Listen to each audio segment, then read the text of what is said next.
All right, for the strap that does not have the clips, you're just going to go ahead and you'll have your adjuster piece. Mine has a movable piece in the middle, yours may not. You're going to go ahead and feed it up through, over that bar, and down.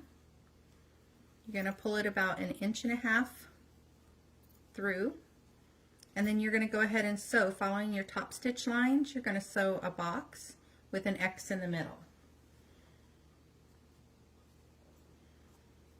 Once you have that done, you're going to make sure your strap is straight and there's no twist. If there's a twist, you're going to go ahead and straighten that out.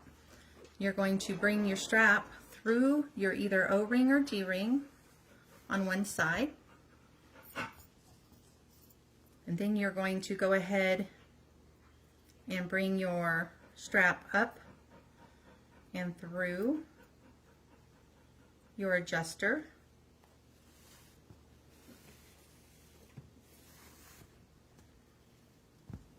and then through your other ring back onto itself about 1.5 inches.